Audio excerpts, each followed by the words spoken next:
uh, peserta meeting Zoom webinar hari ini dan Bapak narasumber yang kami hormati. Terima kasih atas waktu kesempatannya. Hari ini bisa kita bertemu walaupun jarak jauh, tetapi kita laksanakan seminar. Ya, kami dari tim Erlangga, salah satu rekan dari Bapak Mangasis Tanggang, yang secara langsung bisa bertemu Bapak Ibu di kampus. Kami mengucapkan syukur dan terima kasih kepada rekan-rekan sekalian sudah berkenan mau mengikuti kegiatan kita di hari ini. Kiranya kegiatan kita hari ini dapat bermanfaat bagi Bapak Ibu peserta webinar hari ini, dan juga kami juga bisa bekerja sama untuk selanjutnya dengan materi-materi yang lebih mendukung dan tentunya sangat dibutuhkan oleh rekan-rekan sekalian. Baik, itu pembukaan kita dari MC mewakili dari penerbit Erlangga. Kemudian kita akan berdoa sebelum kita akan memulai webinar kita hari ini. Bapak Ibu rekan narasumber peserta meeting Zoom webinar hari ini, kita akan memulai webinar kita di hari ini. Mari kita berdoa sejenak menurut agama dan percaya masing-masing. Doa dimulai.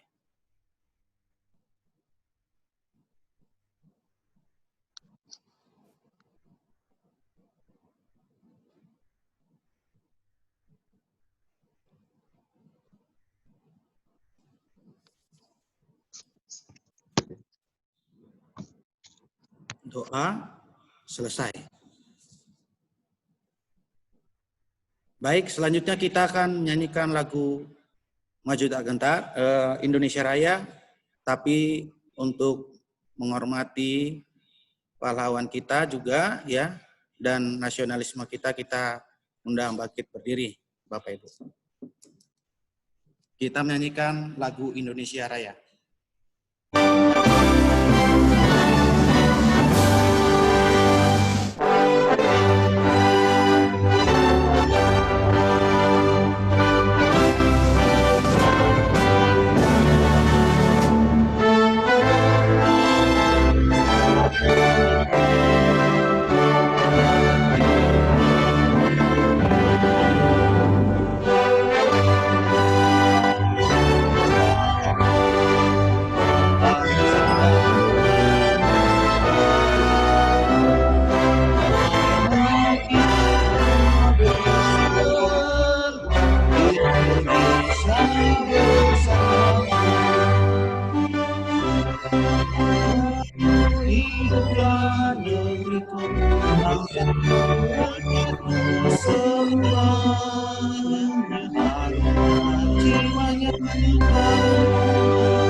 Terima kasih Bapak Ibu, kami persilakan duduk kembali.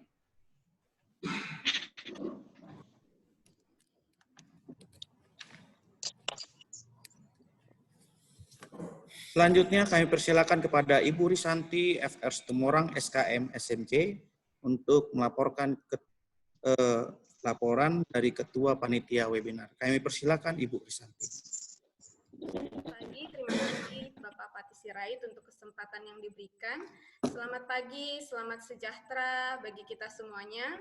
Yang kami hormati Yayasan Senior Power Medan yang diwakili oleh Ibu Francisca Simbolon, SSTMKes. Juga yang kami hormati narasumber kami pada pagi hari ini, Bapak Profesor Dr. Samsyudin M. Biomed APT, dari guru besar dari Universitas Pancasila, juga yang kami hormati Kaprodi dari Prodi Sarjana Farmasi Bapak Kasta Gurning MPD MSC yang juga sekaligus menjadi narasumber kita pada pagi hari ini, dan juga narasumber kita yang berikutnya yaitu Ibu Suharni Pintama Sinaga SKM MKM. Selamat pagi Pak, Bu. Ya, selamat pagi juga kami ucapkan kepada seluruh peserta yang hadir pada pagi hari ini di webinar kita yang bertema pemanfaatan potensi bahan alam dalam menghadapi COVID-19. Kami selaku panitia berterima kasih yang sebesar-besarnya kepada pihak Erlangga, juga kepada seluruh narasumber yang bersedia meluangkan waktu, pemikiran, dan kerja kerasnya untuk akhirnya boleh melaksanakan webinar kita pada pagi hari ini. Seperti yang kita ketahui bersama bahwa saat ini seluruh dunia, bahkan Indonesia juga tidak terkecuali, sedang dilanda oleh pandemi COVID-19. Dan kita sangat berterima kasih bahwa pada kesempatan hari ini kita boleh menyelenggarakan suatu webinar dengan topik pemanfaatan potensi bahan alam dalam menghadapi COVID-19.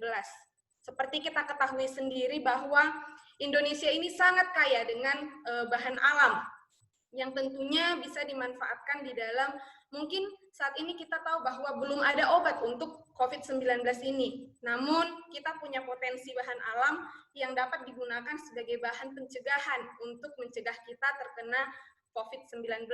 Jadi mungkin nanti Bapak Ibu narasumber kami akan menjelaskan secara lebih rinci tentang ini. Adapun yang dapat menjadi laporan kami pada pagi hari ini adalah jumlah peserta webinar kita pada pagi hari ini adalah kurang lebih 250 orang. Dan seperti kita ketahui bahwa mungkin peserta akan bergabung kemudian, karena sekarang saya cek di sini masih kurang dari 100, namun kita yakini bahwa nanti seiring dengan berjalannya waktu, peserta akan bertambah. Demikian yang dapat kami laporkan pada pagi hari ini. Kami mengucapkan selamat bergabung dan selamat mengikuti webinar pada pagi hari ini. Kiranya webinar yang kami laksanakan, yang kita laksanakan bersama, dapat bermanfaat untuk kita semuanya. Terima kasih. Ya, terima kasih Ibu Risanti atas laporan dari Ketua Panitia webinar di pagi hari ini. Selanjutnya, kata sambutan mewakili dari tim Erlangga kepada Bapak Damares Purba. Kami persilakan dengan segala hormat. Baik, terima kasih Pak Pati. Selamat pagi dan salam sejahtera buat kita semua peserta webinar hari ini. Pertama yang kami hormati Yayasan Stikes Flora yang dalam hal ini Stikes Senior yang dalam hari ini diwakili oleh Ibu Riyati Nova. Kami dari Erlangga mengucapkan banyak terima kasih karena setelah beberapa tahun jeda antara Stikes Senior dengan Erlangga, dan hari ini kembali bekerja sama dalam hal webinar untuk menanggapi situasi saat ini. Terima kasih sekali lagi kami ucapkan dari penerbit Erlangga atas kepercayaannya.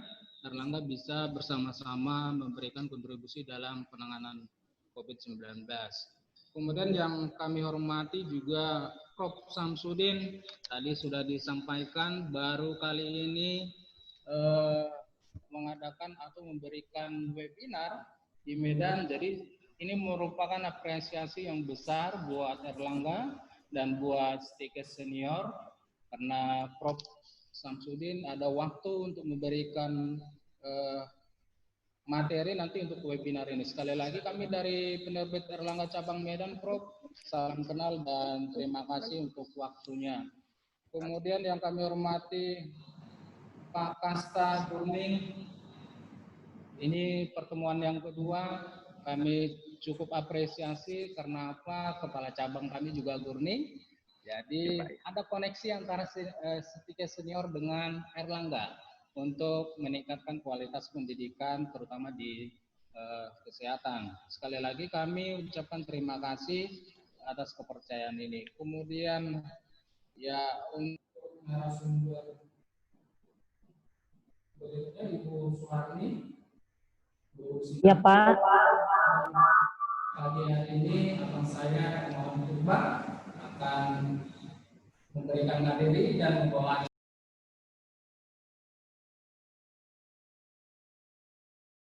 mati tadi. Mudah-mudahan ini bukan yang terakhir, tapi ini merupakan permulaan antara Erlangga dengan Stikes Senior untuk sama-sama meningkatkan ilmu pendidikan, terutama di kesehatan di Kota Medan ini.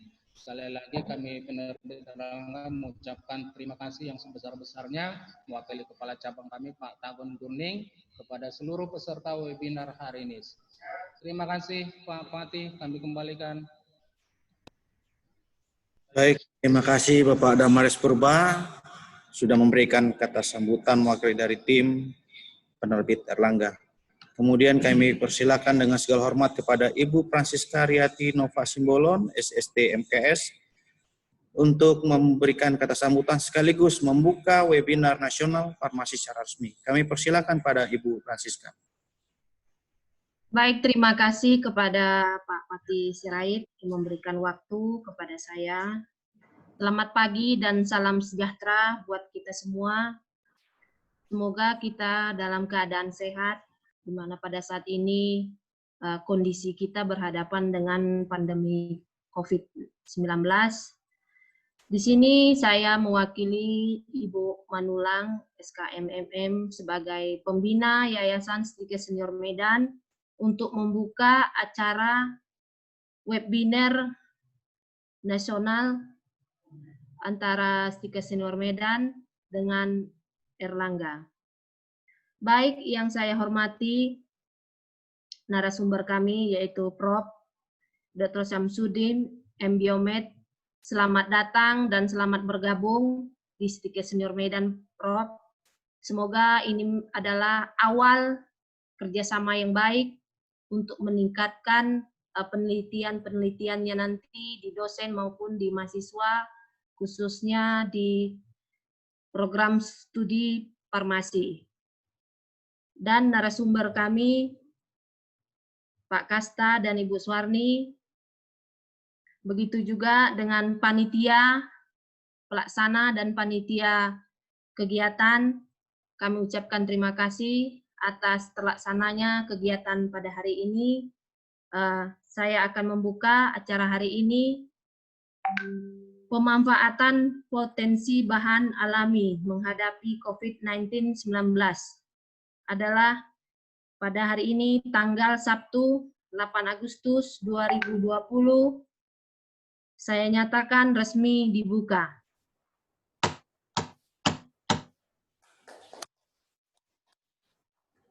Sekian dan terima kasih. Saya kembalikan kepada Bapak Patih Sirait. Terima kasih. Terima kasih kami ucapkan kepada yang kami hormati kepada Ibu Francisca Riati Nova Simbolon, SST MKes, yang sudah memberikan kata sambutan sekaligus membuka kegiatan webinar kita di pagi hari ini.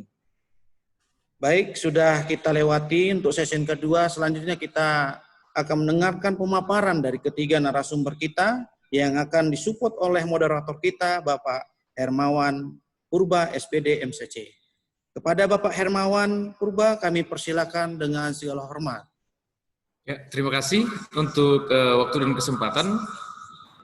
Untuk sesi yang kita pertama, kita akan mendengarkan pemaparan dari pembicara kita yang pertama, yaitu dari Profesor Apoteker Dr. Syamsuddin, M.Biomed. Untuk materi yang akan disampaikan, yaitu mengenai target potensial senyawa bioaktif tanaman sebagai inhibitor COVID-19, harapan dan tantangan. Jadi, dalam sesi ini nanti, Prof-nya akan menjelaskan dengan waktu yang sudah ditentukan, dan kepada Bapak Ibu sekalian yang sebagai peserta, supaya suasana kondusif untuk mematikan suaranya. Jadi yang nanti yang bisa berbicara cukup hanya pembicara dan juga moderator. Setelah selesainya presentasi, maka akan kita lanjut ke presentasi kedua dan juga yang ketiga. Secara keseluruhan setelah presentasi selesai, maka kita akan buka sesi selanjutnya, yaitu adalah sesi diskusi.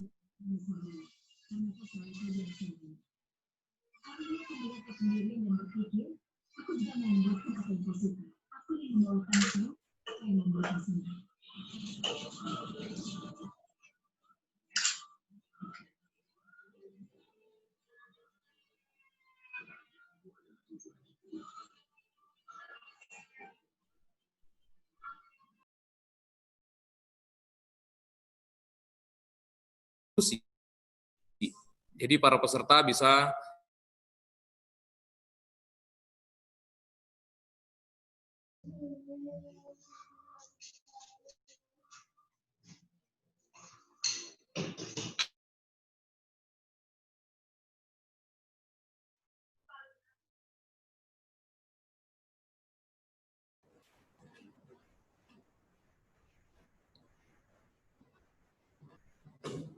untuk sesi pertama, untuk presentasi pertama dari Profesor Apoteker Dr. Syamsuddin Abdillah, MBiomed, kami persilakan Prof untuk memaparkan presentasinya Prof. Waktu dan kesempatan kami persilakan. Ya, terima kasih kepada Bapak Moderator, kepada yang terhormat pimpinan penerbit Erlangga, yang dalam hal ini diwakili oleh Bapak Patih Sirait, kemudian Yayasan Stikes Senior Medan yang diwakili oleh Ibu Francis Karyati, dan juga para peserta seminar. Saya Samsudin dari Fakultas Farmasi Universitas Pancasila, sangat berterima kasih sekali yang kebetulan untuk pertama kalinya diundang dalam rangka untuk menjadi narasumber di Medan ini, khususnya di Stikes. Mungkin bisa di-share screen untuk slide-nya, atau saya sendiri atau gimana Bapak? Ya, langsung saja Prof, dari Prof aja langsung yang share screen-nya Prof. Bisa di-share screen di sana Pak, mohon maaf. Dari itunya, dari panitianya, saya kan sudah memberikan. Ini saya ada kesulitan. Prof, Ya. kami sudah men-setting untuk Prof bisa men-share Oh screen. gitu ya, ya. Nanti saya cari dulu soalnya ini. Ya, Oke, ya, baik. ya. Silakan Prof. Ya. Sudah ya.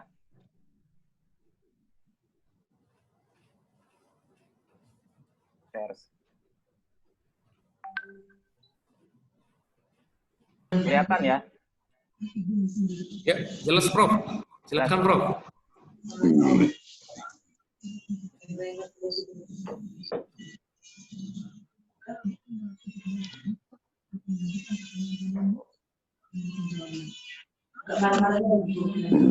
Ya, ini adalah kurikulum PT, saya sebagai dosen tetap Fakultas Farmasi sampai sekarang. Kemudian saya juga ketua program studi doktor ilmu farmasi FFUP dari tahun 2018 sampai sekarang. Jadi kalau ada staf Stikes yang akan melanjutkan pendidikan S3 di sekolah kami, di S3 kami akan senang sekali.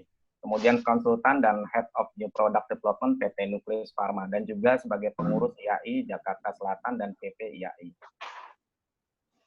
Jadi topik yang diberikan oleh panitia ini adalah target potensial senyawa tanaman sebagai inhibitor COVID-19, harapan dan tantangan. Ya, jadi topik ini memang sangat relevan sekali dengan kondisi yang ada saat ini, karena kita juga sedang menghadapi wabah pandemi COVID yang juga belum berakhir. Seperti kita ketahui bahwa sampai saat ini memang belum ada obat yang digunakan untuk menyembuhkan infeksi COVID-19 ini. Jadi obat-obat yang ada saat ini adalah sebagai obat anti peradangan, kemudian meningkatkan sistem kekebalan tubuh, dan kemudian untuk memperlambat infeksi. Nah, saat ini juga seperti yang kita ketahui, kita juga mendengar bahwa saat ini sedang dilakukan uji klinis vaksin yang mudah-mudahan saja berhasil supaya memang wabah pandemi ini segera berakhir. Jadi karena tidak adanya obat yang untuk mengobati, tentu saja mau tidak mau, suka tidak suka, kita akan selalu berhubungan dengan virus SARS-CoV-2 ini.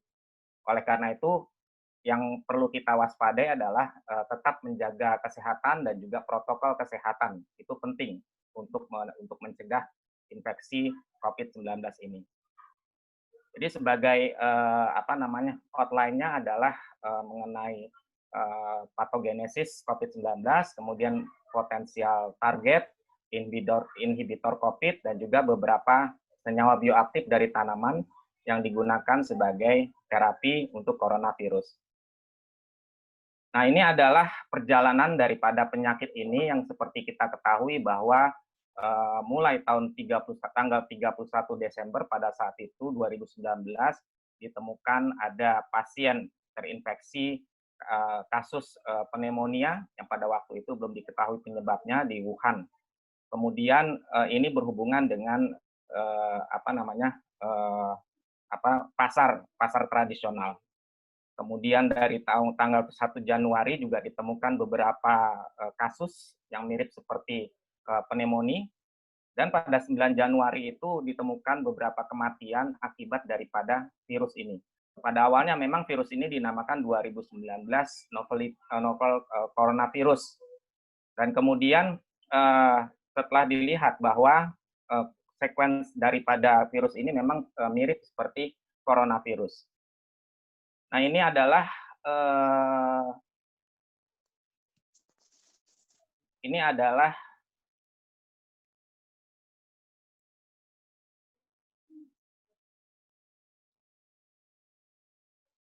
mohon maaf ya dari awal lagi karena ini banyak.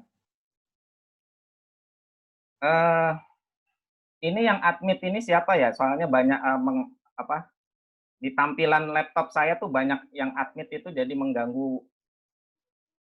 Bisa diitukan ya, bisa diatur ya panitia ya. Ya, untuk panitia mohon untuk Prof. Samsudin Abdillah supaya jangan menjadi co-host.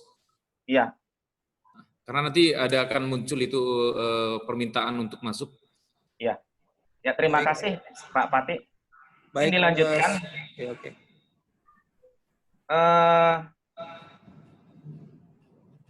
Ini kemudian pada tanggal 13 Januari, infeksi ini mulai menyebar di luar Cina, jadi kita temukan juga di Thailand, kemudian ada di Jepang, kemudian ada di Korea Selatan, di Taiwan, Amerika Serikat, dan juga di tanah air kita itu juga sampai saat ini juga kasusnya juga semakin meningkat.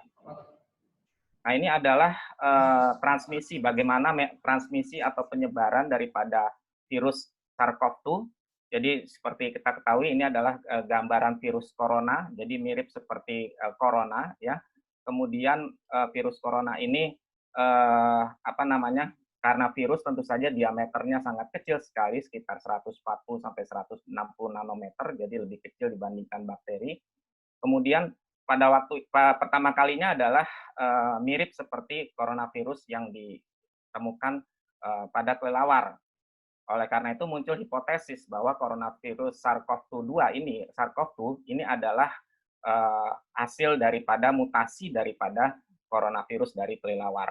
Kemudian ini adalah beberapa perbandingan daripada SARS-CoV yang kita ketahui itu sudah mewabah pada tahun 2002 sampai 2004 ya. Kemudian MERS-CoV ya, ini adalah reservoirnya, jadi intermediate-nya ya, ada onta, dan kemudian ini adalah SARS-CoV-2. Jadi ada intermediate daripada host-nya ya seperti ular, kemudian terenggiling ya, ini juga bisa menginfeksi manusia, dan penyebaran ke manusia itu sangat luar biasa cepat sekali yang menunjukkan gejala-gejala mirip seperti pneumonia. Nah, kalau kita lihat struktur daripada virus ini adalah strukturnya. Jadi tadi sudah saya katakan bahwa diameter virus ini sangat kecil sekali. Oleh karena itu, memang harus kita lihat proses infeksiusnya luar biasa. Nah, ini adalah bagian-bagian daripada coronavirus. Ini ada membran protein, kemudian ada RNA. Jadi coronavirus ini termasuk virus RNA. Kemudian ada nukleokapsid protein dan spike protein. Jadi spike protein ini adalah pintu gerbang ya, sebetulnya ini menentukan sekali karena dia nantinya akan berikatan pertama kali oleh reseptor S2 yang terdapat di epitel paru-paru ya. Kemudian setelah dia berikatan atau mengikat reseptornya, dia nanti akan dapat berdifusi atau fusi dengan membran sel pejamu sehingga dia akan melepaskan RNA-nya. Ini bagian-bagian daripada nukleus, bagian bagian dari struktur dari COVID-19.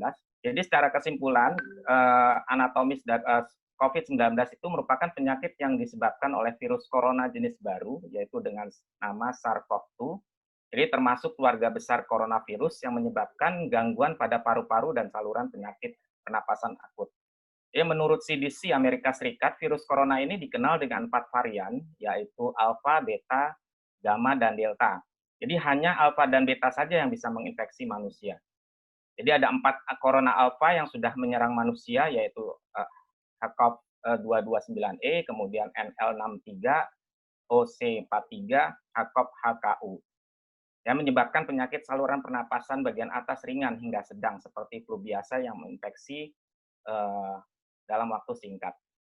Nah, ini adalah perbandingan antara virus daripada SARS-CoV-2 dengan MERS dengan SARS. Kalau kita lihat memang kejadian penyebarannya itu sangat luar biasa sekali. Ini gambaran daripada total yang terinfeksi. Jadi ada sudah sekitar 190 negara yang penyebarannya virus corona ini.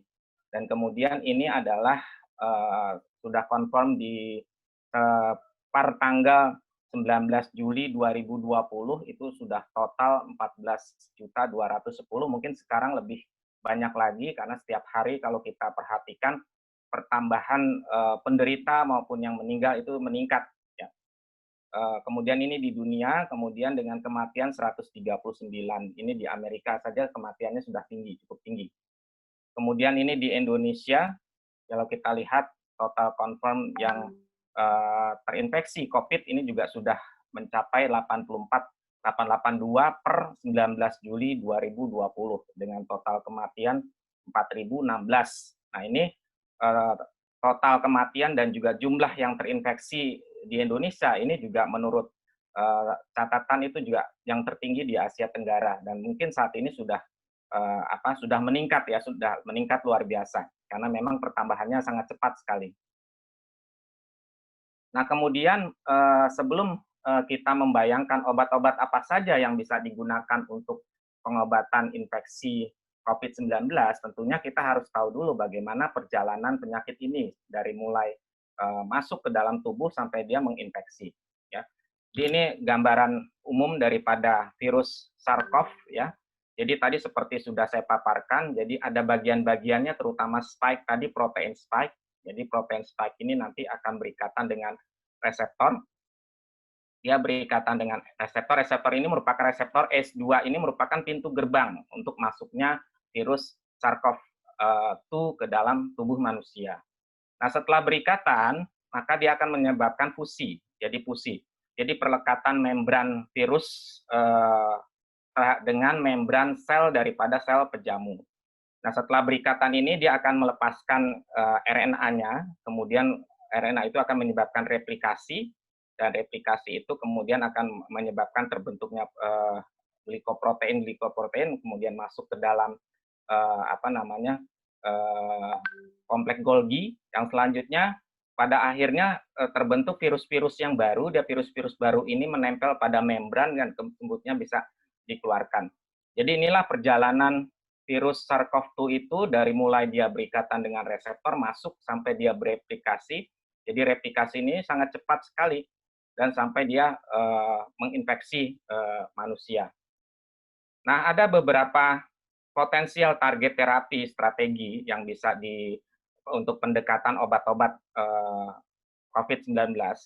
Yang pertama adalah menghambat yang bekerja dalam menghambat pada reseptor S2. Kemudian juga bisa pada membran, jadi mencegah perlekatan pada fusi pada membran, kemudian juga mencegah replikasi di sini ya. Jadi banyak sekali target daripada virus ini yang bisa kita lihat ya pada obat-obat antivirusnya. Nah, ini contoh daripada obat-obat antivirus, anti-COVID-19 dan target kerjanya. Misalnya di sini yang bekerja sebagai penghambat perlekatan antara reseptor S2 dengan SARS-CoV-2, yaitu komostat mesilat. Ini kerjaannya menghambat biosintesis menghambat TMRPSS2. Kemudian ada Arbidol, jadi Arbidol juga masih digunakan ya, jadi targetnya pada S protein atau interaksi antara S2 dengan reseptor dengan virus SARS-CoV-2-nya, sehingga menghambat fusi daripada membran tersebut di sini ya. Kemudian juga ada kloroquine yang kita ketahui sebagai obat anti malaria yang digunakan untuk menghambat masuknya virus tersebut dan menghambat endositosis. Kemudian ada lofinapir, ya obat-obat antivirus ya, lofinapir, darunavir ini menghambat 3 chymotrypsin like protease, kemudian ada ribavirin, ini juga menghambat viral RDPP. Nah, kemudian di samping target pengobatan tadi pada perjalanan atau patogenesis virusnya, pada saat dia menginfeksi, dia juga melepaskan sitokin-sitokin atau proinflamasi, sehingga ada reaksi inflamasi. Ini adalah reaksi di mana virus SARS-CoV-2 menyebabkan reaksi inflamasi daripada reaksi imunologis ya, dengan melepaskan sitokin-sitokin dengan melalui jalur JAK atau STAT, kemudian dia akan menyebabkan ekspresi proinflamasi sehingga terjadi cytokine form, yaitu reaksi inflamasi yang berlebihan. Nah, ini beberapa obat-obat anti-inflamasi maupun obat-obat untuk meningkatkan sistem kekebalan tubuh COVID-19. Ini adalah beberapa obatnya seperti fingolimod, infliximab, adalimumab, dan sebagainya. Nah, sekarang kita melihat apa saja obat-obat dari bahan alam yang bisa digunakan untuk terapi ajuvan atau suplemen. Ini mungkin bisa digunakan ya. Ini saya ambil dari beberapa pustaka yang mungkin bisa kita sebagai pedoman untuk menggunakan obat-obat dari bahan alam. Misalnya seperti astaxanthin, sini ya, astaxanthin. Kemudian ini beberapa tanaman. Jadi seperti Licorice radiata, ini percobaan dari salah satu peneliti yang meneliti tentang efek antivirus SARS-CoV terhadap tanaman-tanaman yang digunakan sebagai inhibitor SARS-CoV. Nah, ini adalah beberapa ekstrak tanaman, misalnya Licorice radiata, kemudian Artemisia annua, Pyrosia lingua, kemudian Lindera agrageta. Nah, ini ekstrak-ekstrak tanaman tersebut diuji secara in vitro terhadap virus SARS-CoV. Jadi virus itu diambil suatu perbenihan sel vero, kemudian diinfeksikan oleh virus SARS-CoV, kemudian dipaparkan dengan ekstrak tanaman itu dengan beberapa konsentrasi.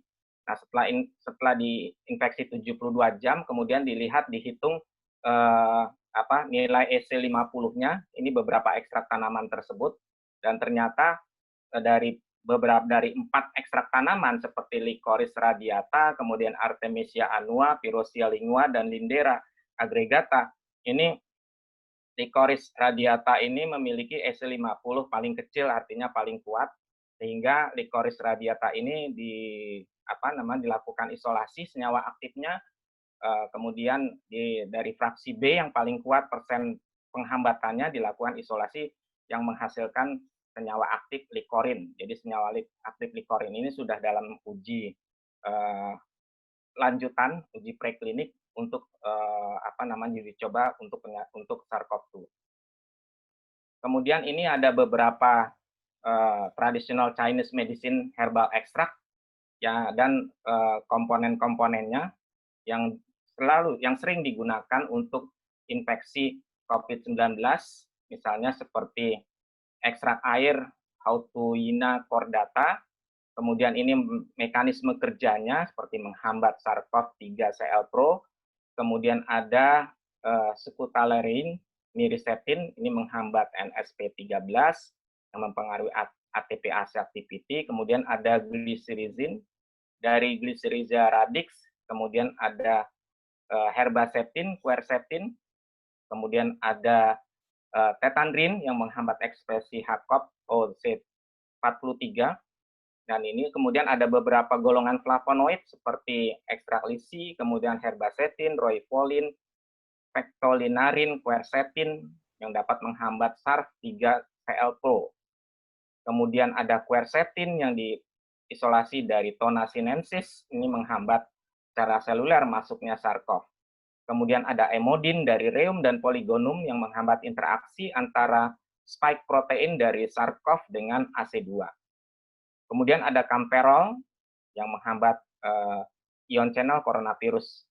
Ini semuanya rata-rata dari golongan flavonoid. Ini adalah formula daripada jamu yang digunakan untuk infeksi SARS-CoV yang di Cina.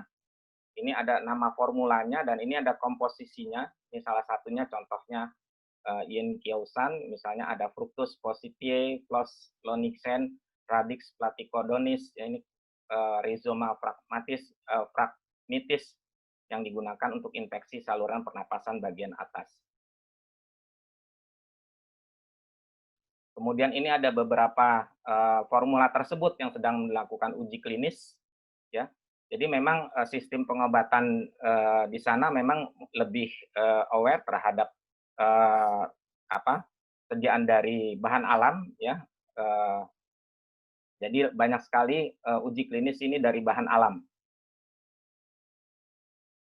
Kemudian ini ada beberapa gejala-gejala, kemudian rekomendasi yang bisa diberikan kepada pasien dari formula tersebut. Nah, ini adalah tanaman-tanaman yang diisolasi dari beberapa tanaman. Kemudian ini mekanismenya, misalnya Hotuyina cordata, ini mekanisme kerjanya. Kemudian Verbasum tapsum, ini mekanisme kerjanya, ya dia menurunkan reaksi inflamasi, infeksi pernapasan. Kemudian ada dari ekstrak herbal Gentiana scabra untuk menghambat 3-CL-like protease. Kemudian ada Glycyrrhiza glabra yang mengandung glycyrrhizin. Ini secara in vivo menyebabkan sebagai anti-inflamasi, efeknya pada paru. Kemudian ada Rufus acelaeatus, ya, in vivo untuk proteksi paru terhadap reaksi inflamasi. Ada miricetin, ada Hypericum perforatum. Jadi banyak sekali dari bahan alam ini yang sudah dilakukan uji pendahuluan sebagai inhibitor COVID-19. Nah, ini juga ada beberapa herbal yang diidentifikasi sebagai inhibitor COVID-19 yang tadi, ya, yang tadi sudah saya paparkan. Dan ini frekuensi penggunanya, kalau kita lihat di sini ada Glycyrrhiza glabra, ini juga paling banyak digunakan, ya, sebagai inhibitor COVID-19 campuran. Nah, tentu saja untuk pengembangan bahan alam sebagai inhibitor COVID-19 ini memang tingkat kesulitannya tinggi. Karena kenapa? Karena pekerjaan dengan virus tersebut tentu saja sangat infeksius sekali, sehingga persyaratannya juga standarnya juga sangat tinggi, ya. Jadi tidak semua laboratorium di Indonesia itu ada, karena persyaratan BSL-3 itu sangat ketat sekali. Di samping juga penelitinya juga harus punya sertifikat. Oleh karena itu memang di samping isolatnya juga sangat berbahaya, kemudian standarnya sangat tinggi. Banyak sekali dilakukan percobaan dengan pendekatan awal kimia komputasi, ya, dengan metode analisis docking. Ya, sebetulnya metode analisis docking ini merupakan sebagai membantu saja, ya, membantu mempercepat proses penelitian tersebut. Jadi hanya membantu mempercepat proses penelitiannya. Bagaimana prinsip daripada analisis terapi target dengan SARS-CoV-2 dan penemuan untuk inhibitor COVID-19? Jadi langkah yang pertama adalah kita mengumpulkan atau men-screening tanaman-tanaman atau senyawa bioaktif yang digunakan sebagai antivirus. Itu bisa kita lakukan dengan studi pustaka. Kita kumpulkan tanaman-tanaman tersebut, kemudian senyawa bioaktifnya. Kemudian yang kedua, targetnya. Kita lakukan seleksi target daripada SARS-CoV-2. Tadi sudah kami paparkan di awal, jadi ada beberapa target potensial. daripada inhibitor COVID-19 ini. Nah, kemudian dari target tersebut kita lakukan analisis docking secara in silico, dan kemudian nanti akan dicari yang paling potensial dari senyawa bioaktif tersebut. Nah, ini adalah membantu, mungkin akan sangat membantu sekali bagi peneliti yang akan melakukan penelitian untuk mencari inhibitor COVID-19 dari bahan alam. Ini contohnya, contoh beberapa bahan alam yang sudah dilakukan analisis docking, misalnya ada hesperidin dari kulit buah jeruk, kemudian ada rutin, ada diosmin, dan ada apiin. Ini yang memiliki efek yang kuat ya terhadap secara analisis docking. Nah, ini adalah beberapa bahan alam juga, misalnya seperti tanin ya, kemudian kurkumin dari rimpang-rimpangan, kemudian ada apigenin, ya ini bekerja dengan menghambat interaksi antara spike protein dengan reseptor AC2. Kemudian ada kurkumin juga, apigenin, beta-glukan, mirisetin, ini juga bekerja dengan memblok memprotease. Ya. Ini ada mirisetin, quercetin, genistein, kurkumin, ini juga menghambat fusi antara membran sel virus dengan membran sel jamu. Kemudian juga ini juga tanin, kurkumin, genistein, beta-glukan, mirisetin juga bekerja terhadap endoribonuklease. Jadi secara garis besar memang senyawa bioaktif itu sangat berpotensi sekali untuk dikembangkan sebagai inhibitor COVID-19. Nah, ini salah satu contoh lain, misalnya dari tanaman aromatis, eukaliptus. Ini secara virtual, eukaliptol, kandungan bahan aktifnya eukaliptol, ini bekerja terhadap menproprotein COVID-19. Ya, ini molekular dockingnya. Nah, sebagai kesimpulannya adalah pengembangan obat asli Indonesia atau herbal itu harus melalui pembuktian klinis menjadi fitofarmaka. Jadi sudah untuk ke arah fitofarmaka tentu saja harus ada observasi. Nah, strategi-strategi apa yang bisa dilakukan? Tentu saja strategi penelitian itu berbiaya besar. Kemudian identifikasi karakter proteomik dengan pendekatan bioinformatika untuk memperoleh target terapi yang tepat.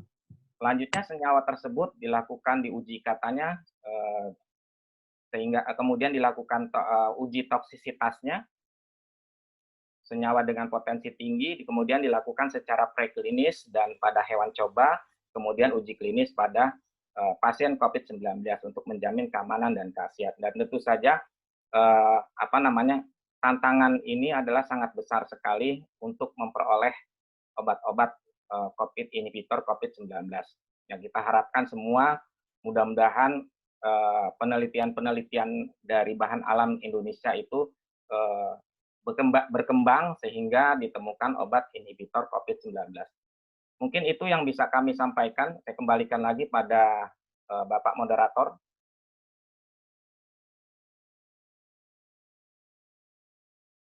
Terima kasih.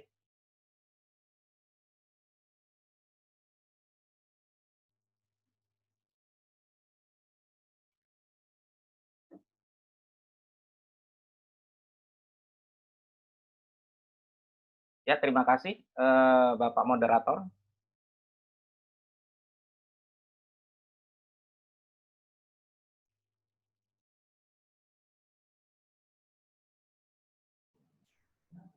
Kami persilakan kepada Bapak Hermawan.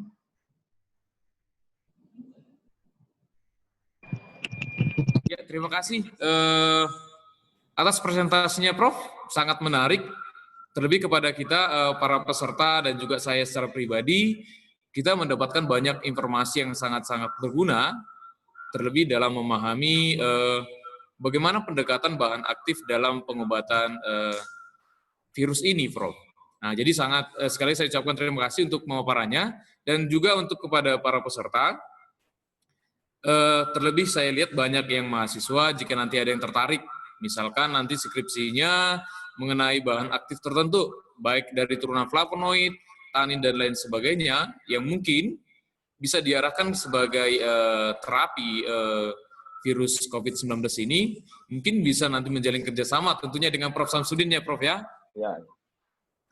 Oke, jadi untuk selanjutnya nanti kita persilakan untuk presentasi kedua.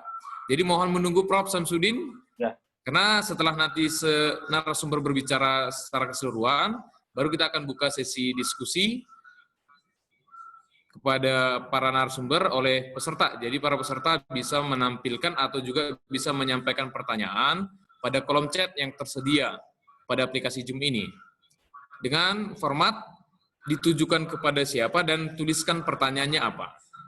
Jadi untuk para peserta nantinya bisa memberikan pertanyaan kepada para narasumber kita. Dan untuk selanjutnya, kami persilakan kepada Bapak Kasta Gurning selaku narasumber kedua untuk memberikan pemaparan yaitu mengenai tidak jauh-jauh dari daun bangun-bangun. Nah, jadi manfaat bangun-bangun, kira-kira seperti itu, daun bangun-bangun. Jadi kepada Bapak Kasta Gurning, waktu dan kesempatan kami persilakan, Pak. Ya, terima kasih kepada moderator Pak Hermawan Purba, SPD MSC, yang telah memberikan kesempatan kepada saya untuk mempresentasikan yang menjadi materi ataupun tema saya, yaitu tentang pemanfaatan dan pengenalan berbagai potensi aktivitas ekstrak daun bangun-bangun. Sebelum saya memaparkan, pertama sekali juga saya mengucapkan terima kasih kepada pihak Erlangga yang menginisiasi atas kerjasama ini terjadi di pelaksanaan webinar kita pada hari ini. Dan terima kasih juga saya ucapkan kepada Prof. Samsudin yang bersedia memberikan goyangan ilmu yang bermanfaat kepada peserta webinar pada pagi hari ini. Dan kepada narasumber yang lain juga saya ucapkan terima kasih atas kesediaan waktunya juga di dalam menjadi narasumber di webinar kita pada pagi hari ini. Mohon izin saya akan share front screen daripada PPT saya. Sudah kelihatan Bapak Ibu? Sudah? Sudah, Pak. Sudah. Sudah, Pak Kasta, silakan, Pak. Terima kasih. Jadi sesuai dengan tema yang diarahkan kepada saya itu tentang pemanfaatan dan pengenalan berbagai potensi aktivitas ekstrak daun bangun-bangun. Ini memang sebagian menjadi hasil penelitian saya yang akan saya laporkan, yang pernah saya kerjakan dulu di waktu S2, di mana intinya di dalam potensi ekstrak daun bangun-bangun ini, kemarin saya isolasi sampai kepada penemuan senyawa murni dari fraksi etil asetat. Jadi ini intinya sebenarnya hanya sharing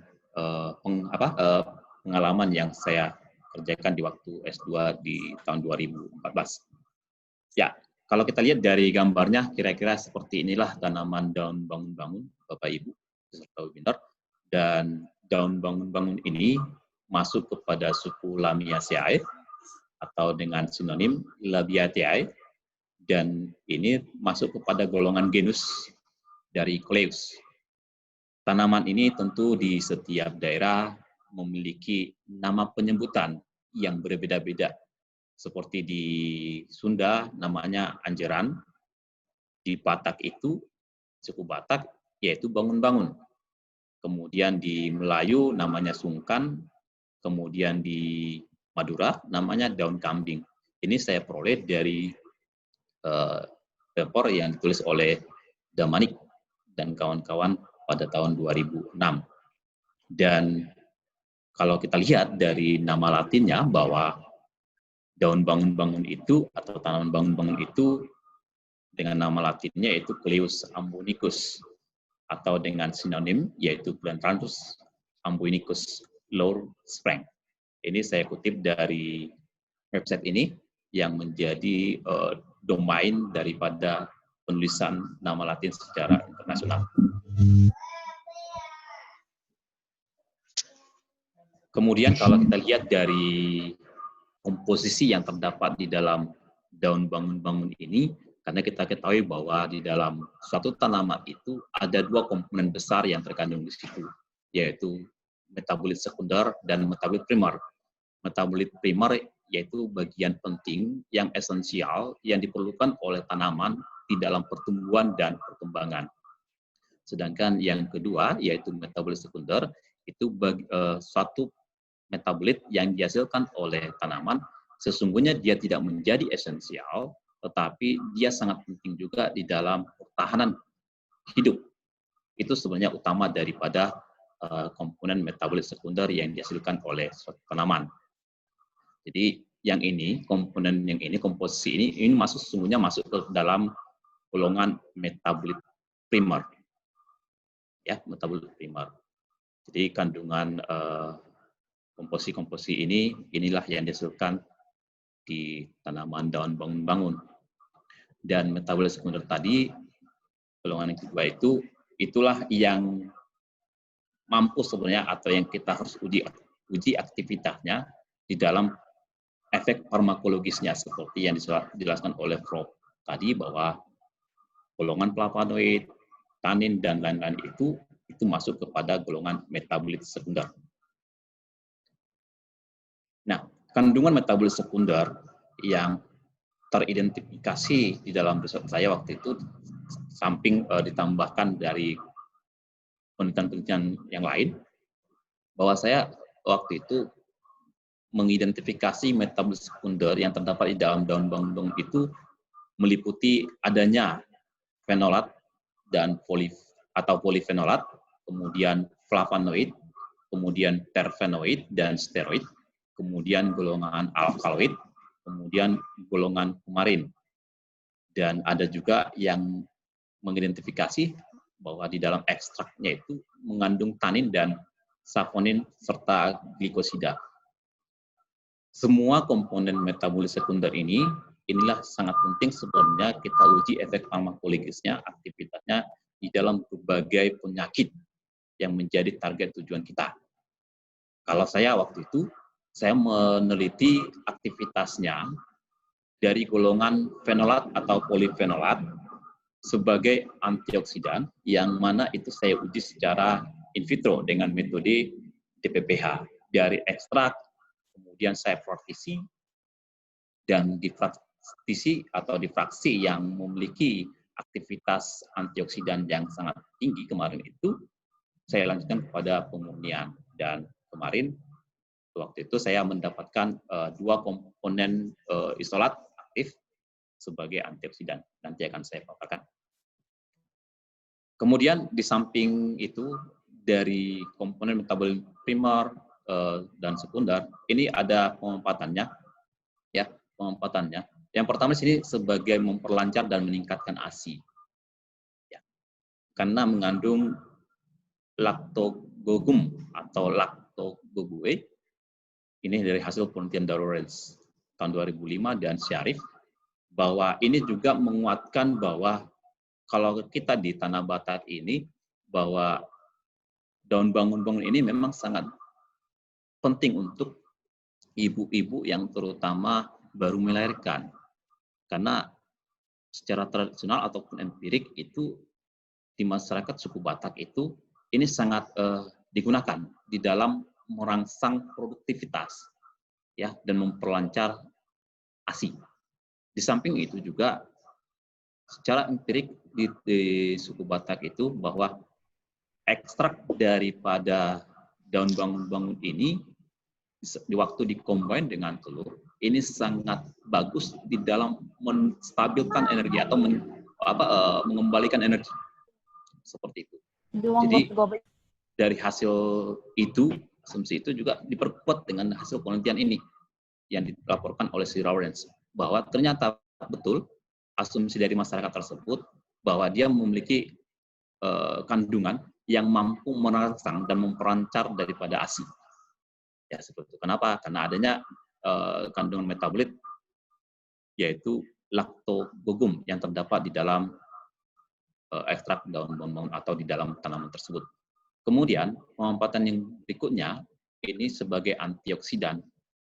Ini juga pernah disampaikan oleh si Salman et al. Pada tahun 1996. Ya, kemudian ekstraknya juga berfungsi sebagai antipilepsi, antitumor, dan anti-mutagenik. Kemudian efek radioprotektif, antimikroba, sifat antibakteri, anti jamur.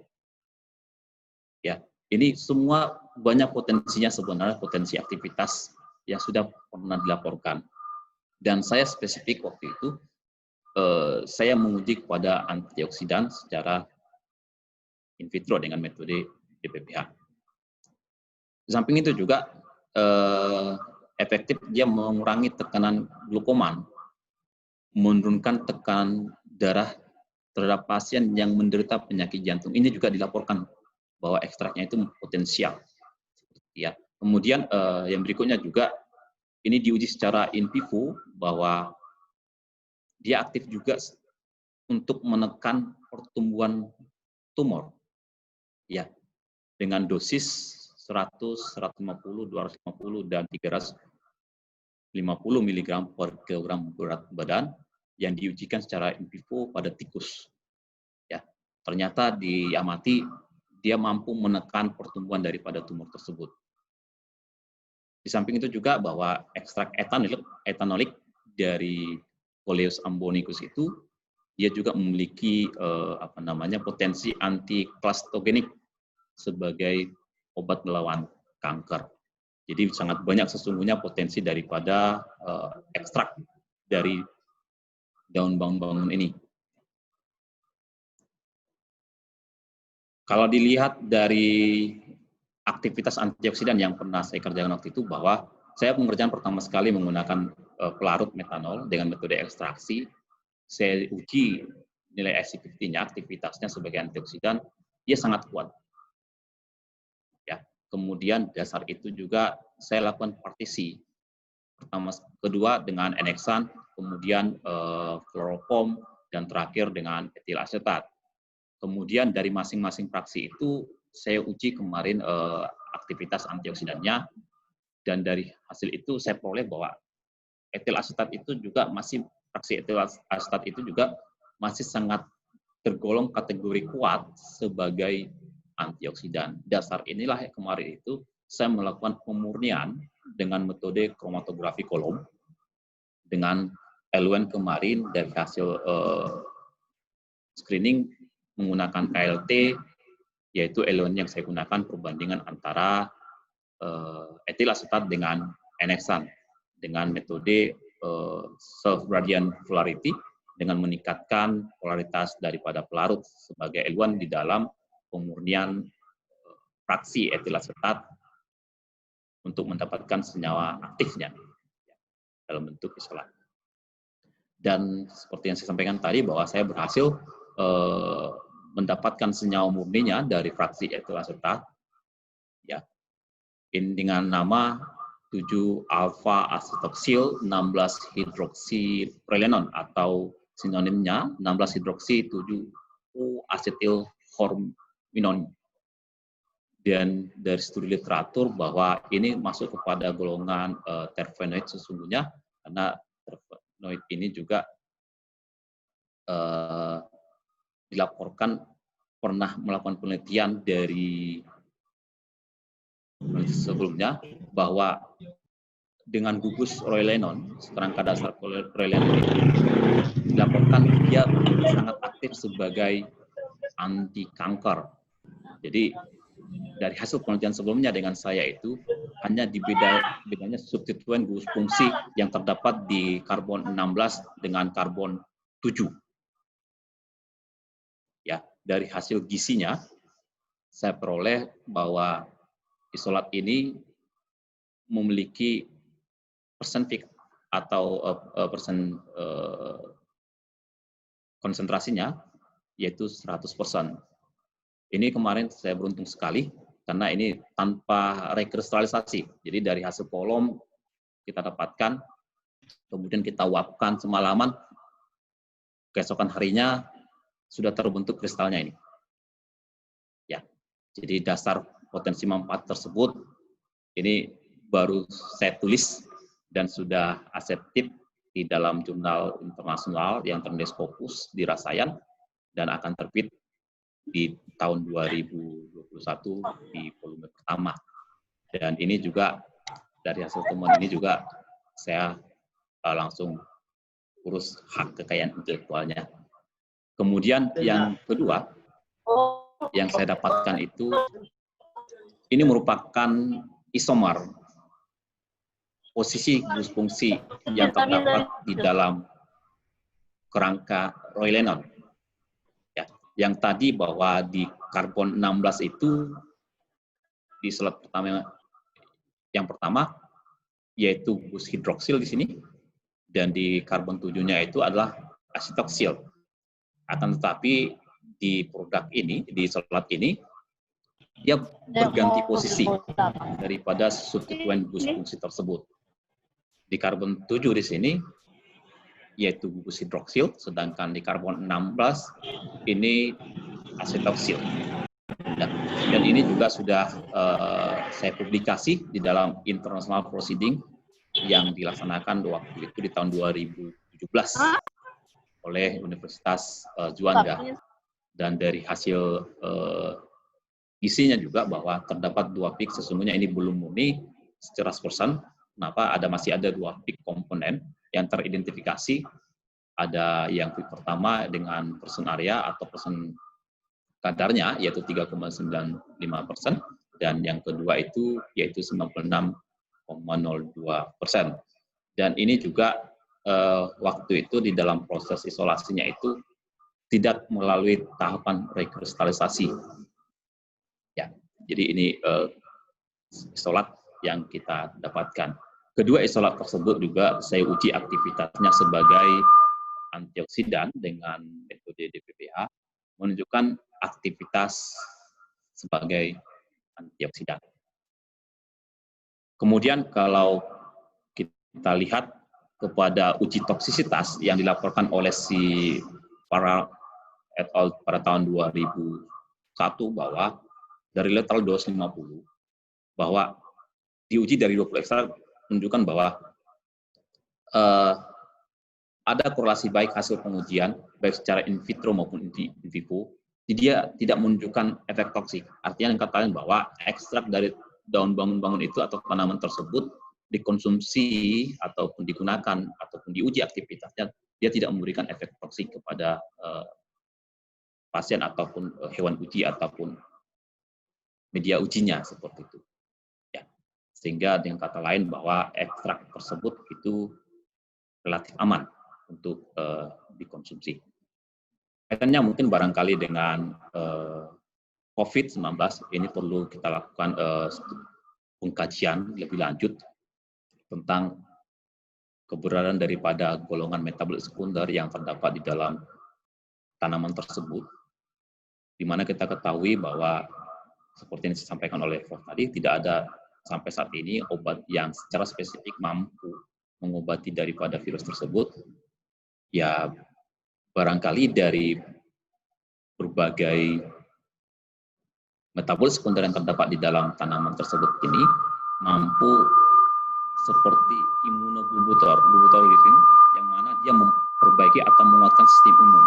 Seperti tadi yang saya sampaikan di awal bahwa di dalam masyarakat kalau kita capek sebenarnya, capek di dalam beraktivitas atau ibu-ibu yang baru melahirkan, ini ekstraknya itu diperas digabung dengan telur, itu energinya bisa terstabilkan seperti itu. Berarti salah satunya itu mampu meningkatkan sistem imun, ya kan? Sehingga dasar itulah sesungguhnya juga perlu kita lakukan kajian lebih lanjut untuk menguji bagaimana potensinya dan melihat bagaimana mekanisme reaksinya, mekanisme aksinya di dalam pengujian aktivitas daripada metabolit sekunder yang terdapat di dalam tanaman tersebut. Mungkin itu saja yang menjadi sharing informasi dari pengalaman yang saya kerjakan di waktu S2 di tahun 2014. Saya kembalikan kepada moderator. Terima kasih. Ya, terima kasih kepada Bapak Kasta sebagai narasumber kedua yang berbicara tentang pemanfaatan dan juga pengenalan yaitu daun bangun-bangun, yang dimana daun ini tentu sangat familiar dan sering kita lihat dan juga sering digunakan oleh masyarakat. Sebagai contohnya yaitu seperti yang disampaikan narasumber kita, yaitu daun bangun banyak dipakai sebagai sayuran terkhusus untuk ibu yang baru melahirkan, karena mampu membantu peningkatan produksi ASI-nya. Yang kedua tadi juga Bapak Kasta sampaikan bahwasannya daun bangun memiliki potensi yang sangat-sangat bagus, terkhusus dalam bidang antioksidan seperti yang sudah diteliti oleh Bapak Kasta dan juga sudah dipublikasikan di beberapa jurnal internasional. Dan sekali lagi untuk para peserta kami sampaikan untuk menonaktifkan suaranya, karena tadi ada sebentar sedikit terganggu tadi presentasi dari Bapak Kasta, kami ulangi kembali untuk menonaktifkan suaranya agar suasana dari presentasi para pembicara dan narasumber kita berjalan dengan lancar. Dan yang kedua kami sampaikan juga kepada para peserta, jika ada pertanyaan yang ditujukan kepada narasumber kita yang pertama atau yang kedua, dan juga yang ketiga nanti dapat disampaikan melalui kolom chat yang tersedia pada aplikasi Zoom. Untuk selanjutnya kami akan memberikan waktu dan kesempatan kepada pembicara kita yang ketiga, yaitu Ibu Suharni Intamasinaga, yang akan berbicara mengenai sosialisasi COVID-19 dan bagaimana cara penanganannya lebih dalam bidang akademik, terkhususnya di Stikes Senior Medan. Bagaimana cara Stikes Senior Medan menjamin bahwasanya penyebaran virus ini bisa diatasi di lingkungan Sekolah Tinggi Ilmu Kesehatan Stikes Senior Medan. Jadi untuk mempersingkat waktu kepada Ibu Suharni Sinaga, waktu dan kesempatan kami persilakan. Oke, terima kasih kepada Bapak Moderator kita, Bapak Hermawan Purba. Untuk kesempatan kali ini, saya diberikan kesempatan untuk berbicara tentang sosialisasi kehidupan kampus di era new normal ini. Pertama sekali saya ucapkan selamat siang dan selamat bergabung kepada Bapak Prof. Samsudin sebagai narasumber pertama tadi, dan kepada Pak Kasta sebagai narasumber kedua. Dan terima kasih juga kepada PT Erlangga yang sudah memberikan kesempatan kepada Stikes Senior Medan untuk bisa bergabung sehingga terlaksananya webinar kita pada siang hari ini. Perlu saya perkenalkan dulu, saya Suharni Intamasinaga sebagai pembantu Ketua 1 Bidang Akademik di Stikes Senior Medan. Jadi dari tadi kita sudah berbicara tentang bagaimana tanaman herbal untuk mengatasi virus corona. Jadi untuk kali ini saya akan berbicara bagaimana nantinya skenario yang akan dilakukan di Senior Medan apabila sudah diizinkan nanti untuk pembelajaran secara offline. Kita sudah ketahui bahwa berbagai cara telah dilakukan oleh negara kita untuk melawan pandemi COVID-19. Baik itu dari edukasi maupun ajakan untuk stay at home, work from home, social distancing maupun physical distancing, sampai ke penerapan PSBB hingga pelaksanaan lockdown lokal oleh masyarakat setempat. Ternyata keadaan ini tidak bisa menyelesaikan masalah untuk menghambat penurunan laju infeksi COVID-19. Dan tidak bisa juga kita pungkiri bahwa selama lebih kurang 4 bulan sudah dilakukan usaha jaga jarak ataupun physical distancing, ternyata sudah berdampak pada keuangan negara kita.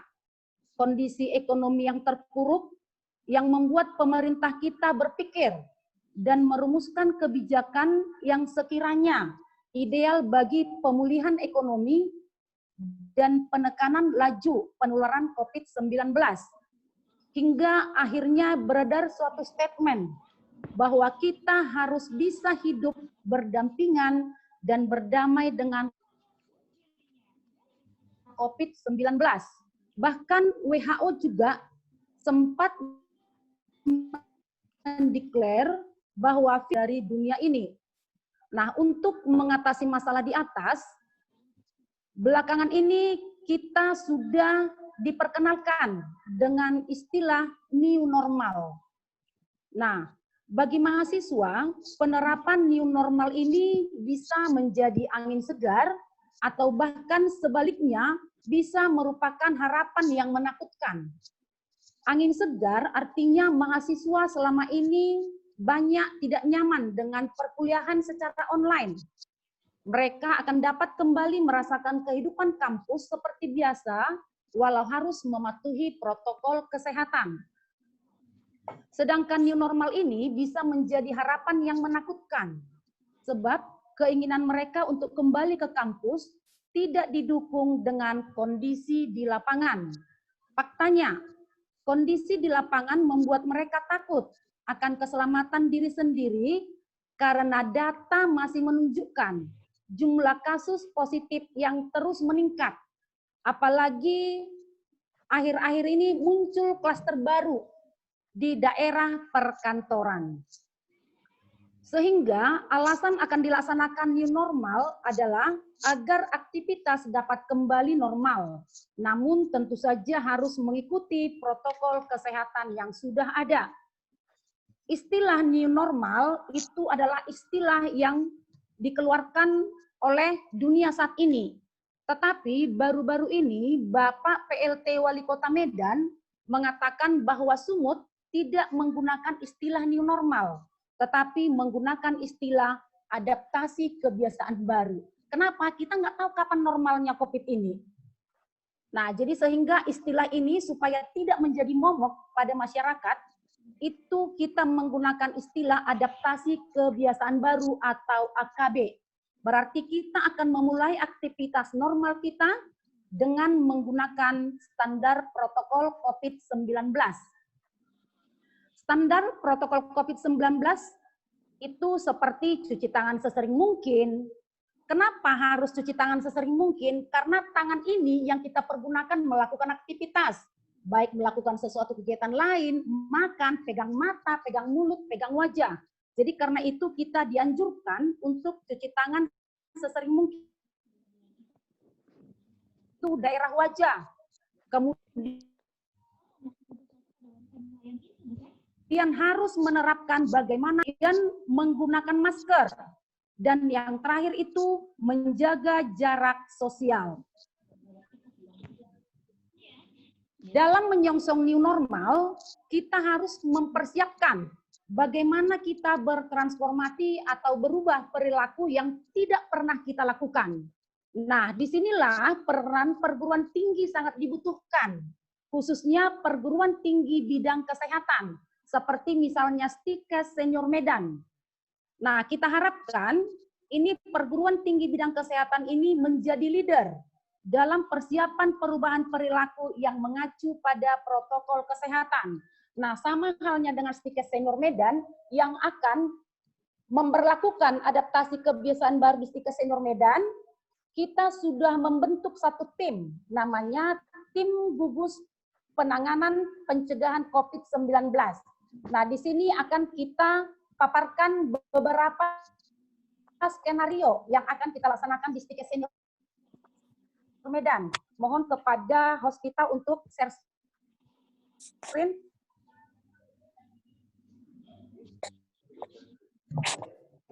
Oke, sudah kelihatankah Bapak Ibu?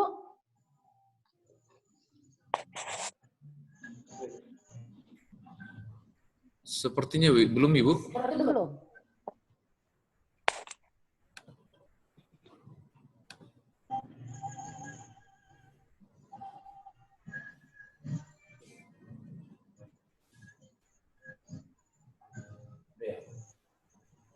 Ya, sudah.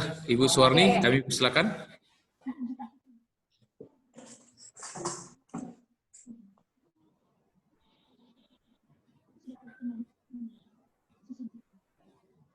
Mohon kepada host kita untuk mengeluarkan saya sebagai host karena beberapa yang mau masuk ini jadi bermunculan. Oke, kepada panitia agar menghilangkan tanda co-host pada Ibu Suwardi karena memang ada nanti pesan yang masuk yang Kami mengganggu sudah, proses presentasi. mohon maaf Pak Herman, Pak Hermawan, kami sudah men-setting Ibu Suwardi sebagai. Oke, inilah dia beberapa protokol yang telah kita susun setelah nantinya kampus bisa aktif kembali. Nah, yang pertama yaitu protokol memasuki area kampus. Nah, sebelum memasuki area kampus, itu setiap orang, baik itu dosen, tamu, ataupun yang lainnya, apabila ingin memasuki kampus, itu yang pertama diwajibkan menggunakan masker. Yang kedua, itu wajib mencuci tangan. Nah, di gerbang depan kita sudah siapkan itu tempat untuk mencuci tangan. Nah, apabila tamu kita yang hendak masuk ke area kampus itu menggunakan kendaraan, baik itu mobil maupun sepeda motor, itu kita akan memberikan hand sanitizer supaya tidak merepotkan mereka untuk turun dari mobil. Kemudian yang berikutnya, kita melakukan pengukuran suhu tubuh. Nah, kita sudah mempunyai catatan apabila suhu tubuh pendatang yang ingin memasuki kampus Tikes Senior Medan terdeteksi 37,6, itu tidak kita izinkan untuk memasuki kampus. Itu protokol yang sudah kita laksanakan. Nah, yang kedua, protokol di area kampus. Nah, protokol di area kampus yang kita berlakukan itu, yang pertama harus mencuci tangan sesering mungkin. Kemudian tetap melakukan prinsip physical distancing. Jadi di kantor dosen sebelum adanya COVID, itu kantor kita memang sudah ada sekat. Jadi untuk kelanjutan saat ini, itu semua dosen dan staf yang bekerja di kampus dilarang berkumpul.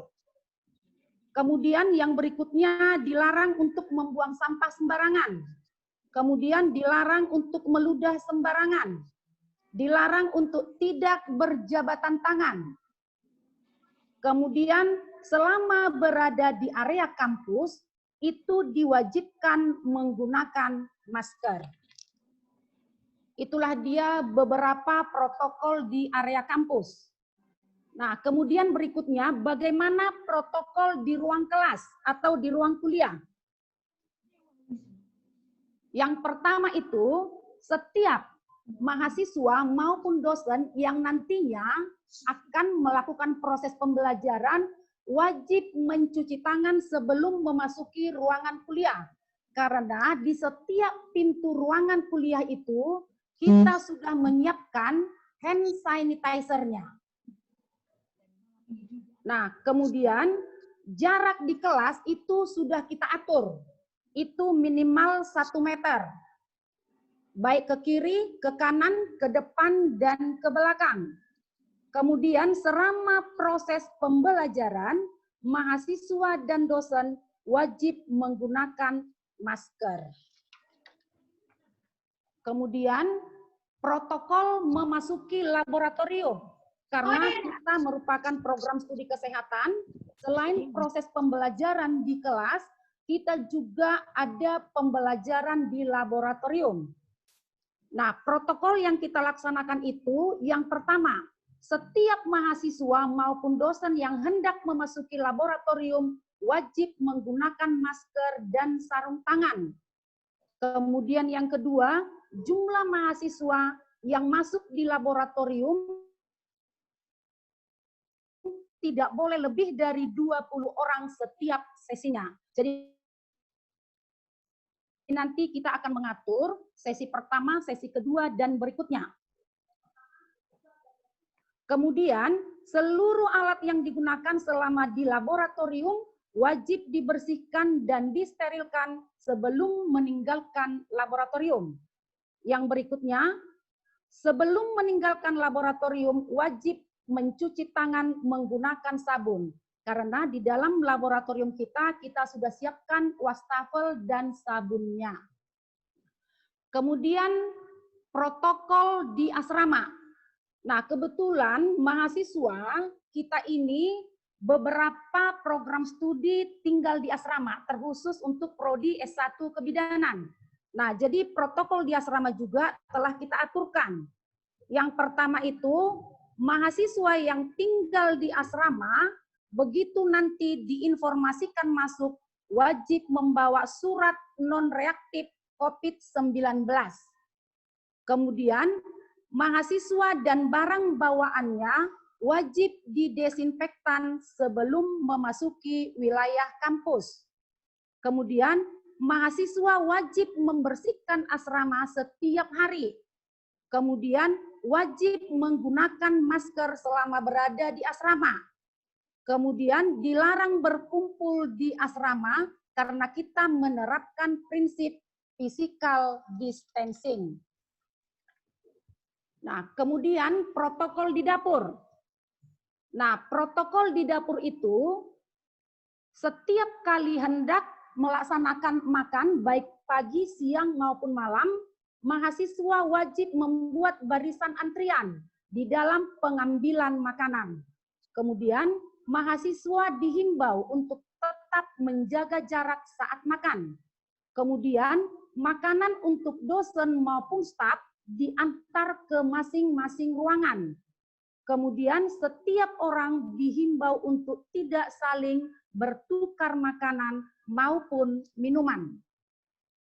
Kemudian protokol di kantin. Dilarang membuka layanan makan di tempat. Jadi walaupun kantin kita buka, itu diwajibkan take away. Kemudian dilarang berkumpul-kumpul di kantin. Jadi kantin kita cukup hanya menjualkan barangnya dan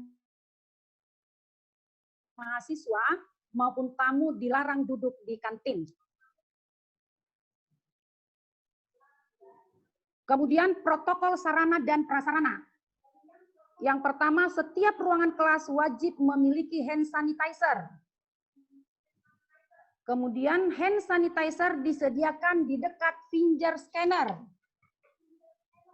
Kemudian sabun cuci tangan disediakan di laboratorium, di ruang rapat, dan di setiap kamar mandi. Kemudian setiap ruangan wajib didesinfektan 1 kali dalam 1 minggu. Yang terakhir, thermal gun wajib dikalibrasi secara berkala. Inilah dia beberapa protokol yang akan kita lakukan nantinya apabila mahasiswa sudah kita izinkan nanti untuk melaksanakan proses pembelajaran seperti biasa. Mungkin itu saja yang bisa saya uraikan tentang protokol penanganan COVID-19 dalam kegiatan proses pembelajaran di kampus Tikes Senior Medan. Akhir kata saya ucapkan terima kasih dan selamat siang. Ya, terima kasih kepada Ibu Suharni yang telah menjelaskan kira-kira bagaimana protokol kesehatan yang akan berlangsung di Tikes Senior Medan, terkhusus dalam hal pencegahan penularan virus COVID-19 ini. Dan tiba saatnya bagi kita, Bapak Ibu sekalian, masuk ke dalam sesi selanjutnya, yaitu sesi diskusi. Bapak Ibu sekalian bisa memberikan pertanyaan kepada narasumber kita melalui yang ada di Zoom. Dan untuk pertanyaan yang pertama, kepada Bapak Kasta Gurning, ini ada pertanyaan dari Ibu Flora, yaitu yang pertama,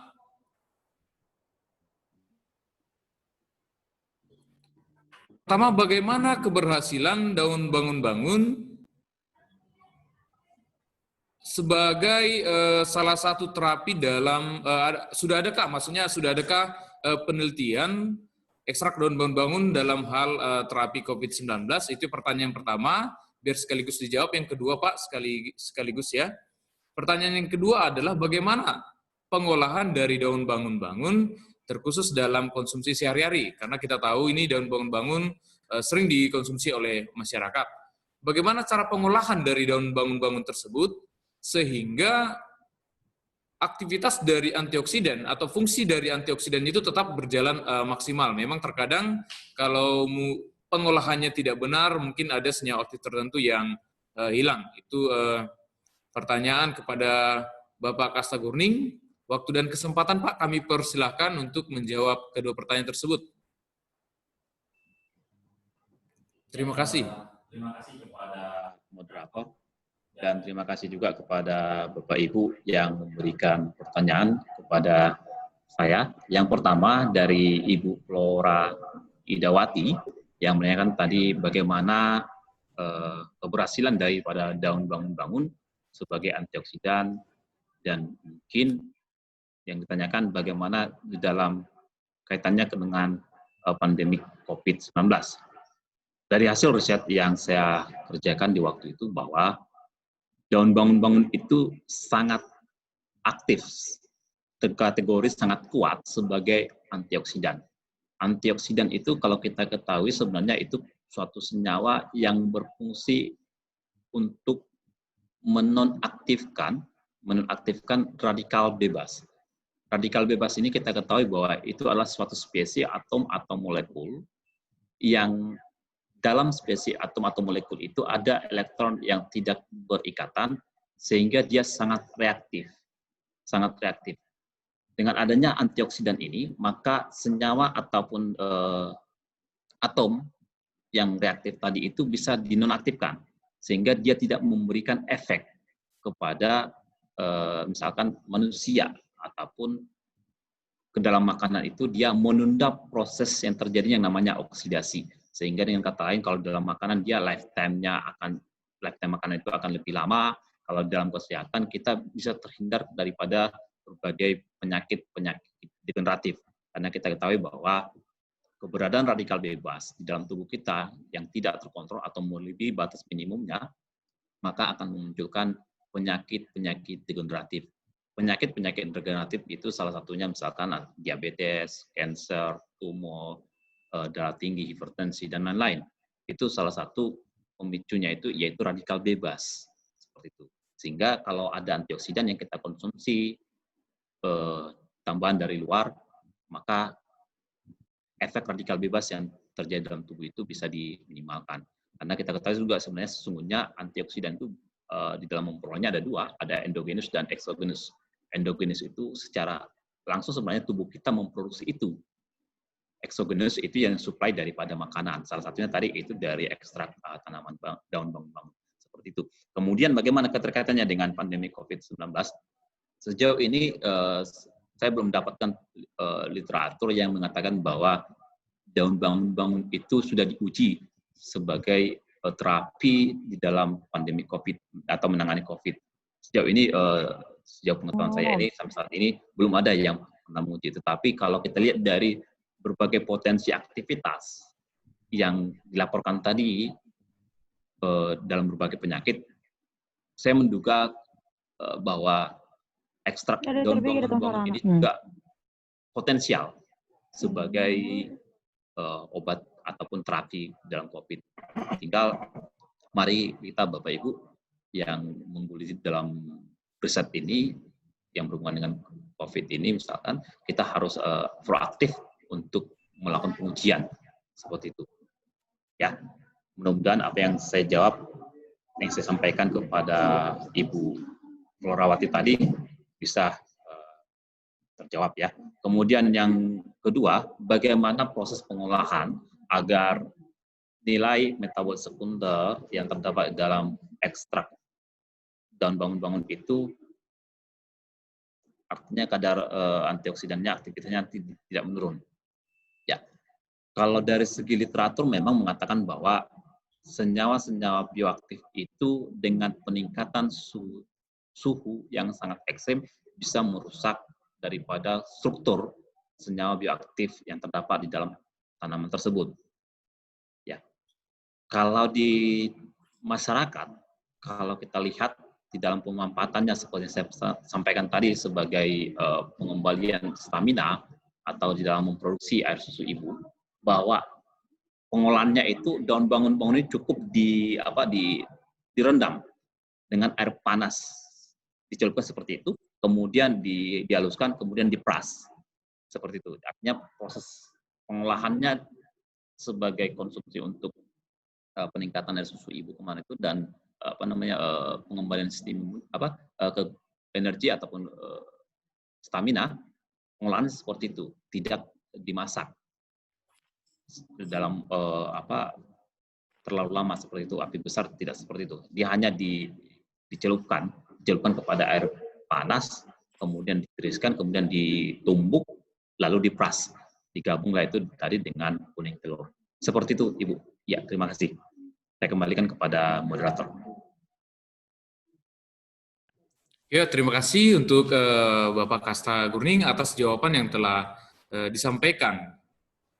Jadi intinya dari pembahasan dari Bapak Kasta menyatakan bahwa untuk secara spesifik daun bangun-bangun memang belum ada diujikan secara langsung dalam hal penanganan COVID-19. Namun berdasarkan data dari hasil metabolit sekunder, kemungkinan potensinya ada. Seperti yang dijabarkan oleh Prof. Samsudin tadi, bahwasanya kandungan tanin juga yang terdapat dalam turunan dari kandungan tanin juga terdapat dalam bangun-bangun, mungkin perlu penelitian lebih lanjut untuk pengaplikasian dalam hal pencegahan atau pengobatan COVID-19. Untuk selanjutnya, pertanyaan selanjutnya kami berikan kepada Prof. Samsudin nih, Prof. Ada pertanyaan yang pertama dari saya, Prof. Yaitu saat terjadinya kontroversi, Prof, yaitu produk eukaliptus yang diproduksi oleh Kementerian Pertanian, Prof, yang tanda kutip bisa dikatakan diklaim dapat mengobati atau dapat mencegah tertular dari virus COVID-19 ini, Prof. Itu yang pertama, Prof. Apakah itu benar adanya atau tidak? Mohon penjelasannya, Prof. Itu yang pertama, supaya juga teman-teman mahasiswa, adik-adik mahasiswa juga masyarakat bisa memahami.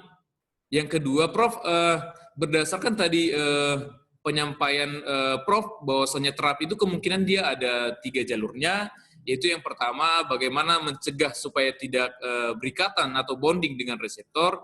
Yang kedua, dia bisa bagaimana mencegah virus tersebut tidak mengalami fusion atau penggandaan, fusion, dan yang ketiga adalah penggandaan atau replikasi. Jika misalkan bahan aktif yang sudah ditemukan tadi, Prof, untuk diuji cobakan ke dalam aksi yang 3 tadi, itu kira-kira Prof ada nggak penelitian yang sudah mempublikasi seefektif apa bahan aktif tertentu yang bisa menangani ketiga mekanisme tadi, Prof? Nah, itu kira-kira pertanyaan dari saya, Prof. Dan yang pertanyaan ketiga, Prof, ini ada dari peserta, Prof.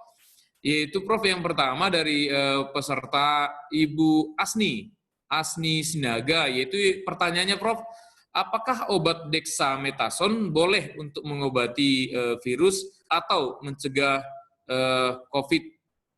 Itu pertanyaan dari Ibu Asni, Prof. Jadi ada 3 pertanyaan, Prof. Jadi waktu dan kesempatan kami persilakan, Prof.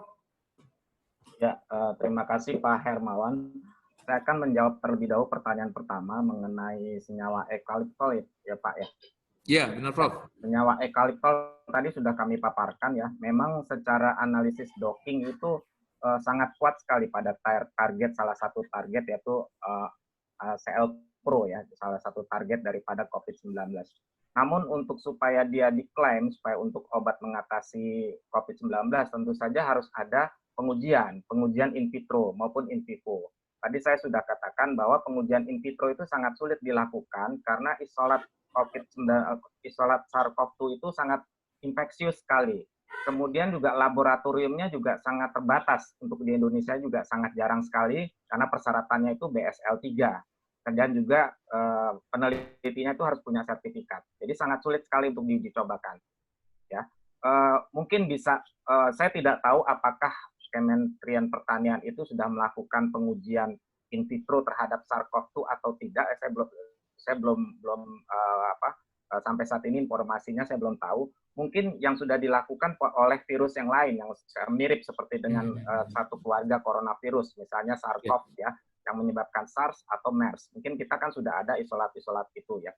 Tapi untuk mengklaim sebagai COVID-19 saya rasa masih panjang nih Pak ya untuk penelitiannya gitu. Apalagi untuk in vivo-nya ya, in vivo-nya juga sangat sulit sekali ya, selain in vitro-nya sulit dan in vivo-nya sulit.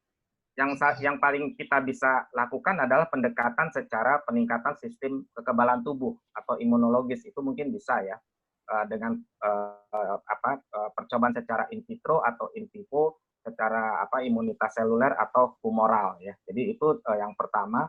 Kemudian yang kedua, mohon maaf Pak, yang 3 target kerja itu ya. Iya, benar Prof. Ya, tadi sudah kami paparkan juga, memang sampai saat ini masih analisis docking yang saya baru yang saya baru searching itu baru sebagian besar itu melalui analisis docking ya. Jadi semacam seperti kurkumin, kemudian ada galokatekin, tanin ya, golongan tanin, kemudian ada quercetin dan sebagainya. Itu sebagian besar mungkin masih berupa analisis docking. Dan tentu saja ini harus dilakukan percobaan secara in vitro. Ya memang sangat sulit sekali ya. Jadi kita harus kerjasama mungkin pemeriksaannya dengan luar gitu. Untuk percobaan in vitro ini. Kemudian yang ketiga mengenai dexamethasone ya. Jadi dexamethasone ini memang termasuk golongan kortikosteroid. Tadi sudah kami paparkan bahwa salah satu efek daripada infeksi SARS-CoV-2 adalah pelepasan sitokin yang merangsang reaksi imunologis ya. Jadi obat kortikosteroid ini memang mampu untuk sebagai antiinflamasi, untuk peradangan supaya tidak terjadi kerusakan pada paru. Memang banyak studi di Inggris yang sudah melakukan percobaan dengan dexamethasone memang terbukti dapat meringankan gejala-gejala atau gejala-gejala dari COVID-19. Namun sekali lagi bahwa dexamethasone ini bukan obat COVID-19 ya, tapi obat semacam untuk mengatasi peradangan. Tadi sudah kami paparkan di awal bahwa sampai saat ini memang belum ada obat yang digunakan untuk mengobati COVID-19. Jadi yang ada adalah membantu proses peradangan, untuk menghentikan proses peradangan, kemudian untuk membantu mengurangi terjadinya infeksi. Mungkin itu jawaban dari saya, Pak Hermawan Purba.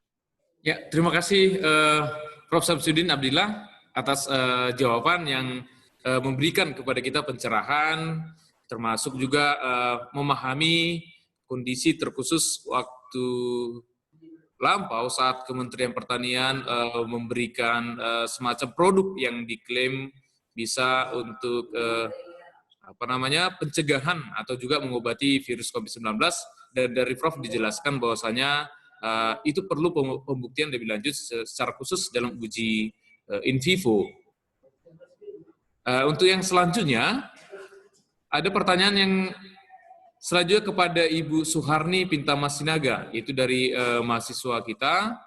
Kepada Ibu, pertanyaan yang pertama yaitu dari Bapak Fikal, itu kepada Ibu Suharni, bagaimana upaya kita untuk mengatasi pemutusan rantai COVID-19, terkhususnya misalkan mahasiswa kita yang dari luar daerah, yang berstatus ODP, apakah langsung dikarantina mandiri atau cukup di kursu tubuhnya? Terima kasih. Ini pertanyaan pertama kepada Ibu Suharni. Yang kedua dari Mira Ariska mempertanyakan mengenai protokol kesehatan, terkhusus dalam hal meja hijau di Stikes Senior Medan. Nah, mungkin dua pertanyaan ini boleh Bu dijawab. Waktu dan kesempatan kepada Ibu Suharni kami persilahkan. Oke, terima kasih kepada Bapak Moderator. Itu pertanyaan pertama tadi dari Bapak Fikal. Mungkin dari Prodi Farmasi nih ya. Bagaimana upaya dari Stikes Senior Medan untuk mengatasi penularan COVID-19? Apalagi nanti terkhusus bagi mahasiswa yang dari luar daerah, apalagi yang berstatus ODP. Nah, tadi dalam penjelasan saya sudah kita sampaikan bahwa sebelum nanti mahasiswa yang tinggal di asrama itu masuk, mereka harus membawa surat pemeriksaan dari laboratorium yang mengatakan bahwa mereka non-reaktif COVID-19. Itu yang pertama. Nah, yang kedua, bagi mahasiswa yang tidak tinggal di asrama, yang hanya datang sebentar ke kampus, itu upaya yang bisa kita lakukan hanya melalui pengukuran suhu tubuh. apabila hasil dari pengukuran suhu tubuhnya lebih dari 37,5 itu tidak kita izinkan untuk masuk. Nah, apabila dia berstatus ODP, nah itu perlu kita komunikasikan bahwa dia harus berkata jujur. Status kesehatan dia sekarang ini bagaimana? Hanya itu upaya yang bisa kita lakukan. Yang kedua, harus sesering mungkin mencuci tangan, apalagi kalau mereka berada di kampus Tika Senior Medan. Karena di kampus Tika Senior Medan itu kita sudah posisikan 13 tempat untuk mencuci tangan. Di gerbang depan, di depan kantin, di depan musola, di depan aula itu ada 3, di depan laboratorium ada 3, kemudian di setiap ruangan kelas itu kita sudah sediakan hand sanitizer. Kemudian yang kita lakukan upaya berikutnya, setiap kali berada di kampus itu harus senantiasa menggunakan masker, kecuali pada saat makan dan minum. Mungkin itu yang bisa kita lakukan untuk mengatasi penularan COVID-19. Pertanyaan yang kedua tadi, bagaimana proses sidang meja hijau? Mengenai proses sidang meja hijau, ini sudah berlangsung 1 bulan yang lalu, karena kita terdiri dari 6 program studi. Itu di beberapa program studi, sidang meja hijau kita lakukan secara Zoom. Jadi tidak meja hijau di kampus, kecuali, nah ini ada kecualinya nih, kecuali nanti pada saat kita melaksanakan judisium. Nah, kita rencanakan pada saat pelaksanaan judisium nantinya, itu kita lakukan secara bertahap. Kebetulan ruangan aula kita itu berukuran lebih kurang 2.000 meter. Berarti bisa kalau kita atur jarak 1 meter bisa lebih kurang 200.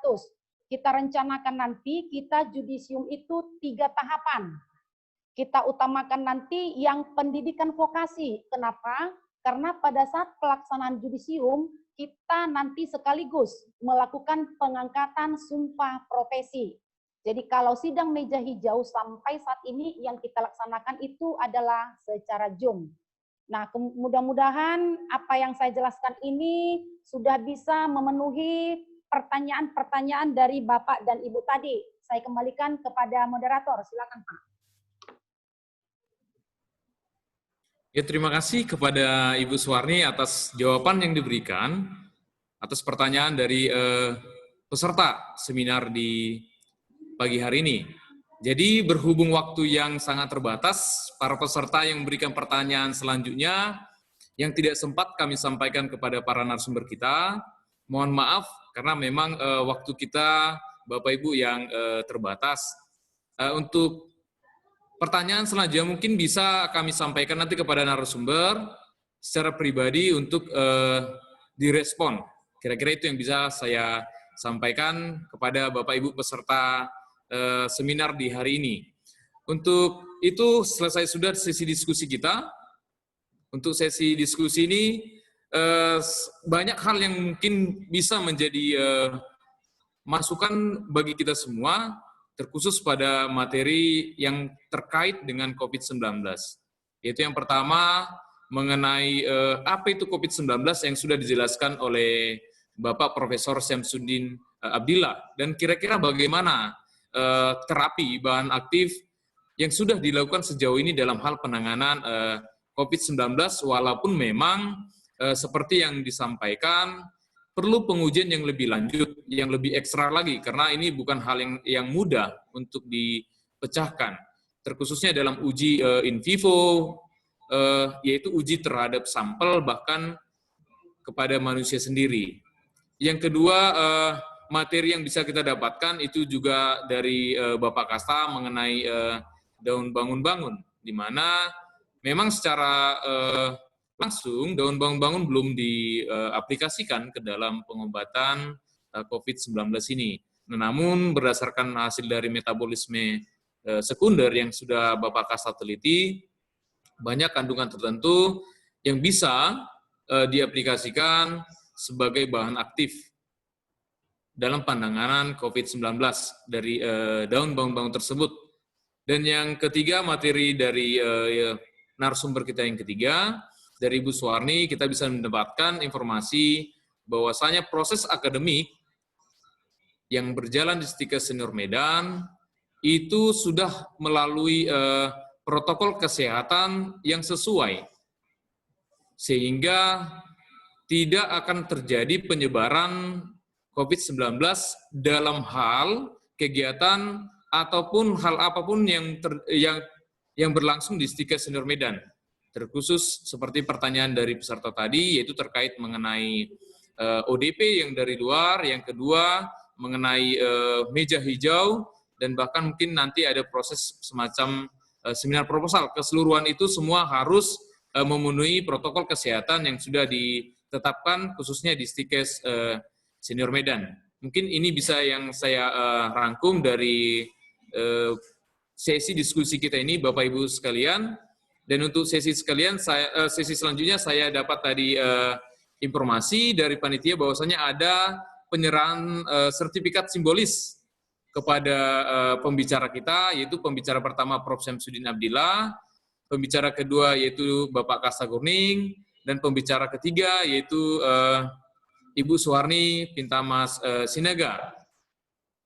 Penyerahan simbolis ini saya hanya berikan dalam bentuk share screen Pak Prof dan juga Bapak Kasta dan Ibu Suharni. Jadi sertifikat yang diberikan panitia sebagai apresiasi kepada Bapak dan Ibu yang sudah memberikan informasi yang sangat berguna bagi peserta dalam hal memahami mengenai COVID-19 ini. Jadi sertifikatnya Bapak Ibu, sebentar saya screenkan.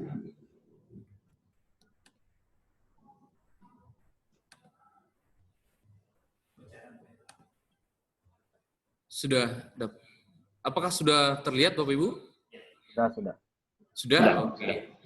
Sertifikat diberikan kepada Profesor Apoteker Dr. Syamsuddin M. Biomed atas partisipasinya sebagai narasumber webinar nasional farmasi dengan tema pemanfaatan potensi bahan alam menghadapi COVID-19. Sekali lagi Prof, kami ucapkan terima kasih banyak Prof atas informasi dan ilmu yang sangat-sangat berguna. Terima kasih Prof. Terima kasih kembali Pak atas sertifikatnya. Ya, yang kedua sertifikat diberikan kepada pembicara kita atas nama Ibu Suharni Pintamas Sinaga, SMKM, atas partisipasinya sebagai narasumber webinar nasional farmasi dengan tema pemanfaatan potensi bahan alam menghadapi COVID-19. Dalam hal ini secara khusus beliau berbicara mengenai sosialisasi protokol kesehatan yang ada di Stikes Senior Medan.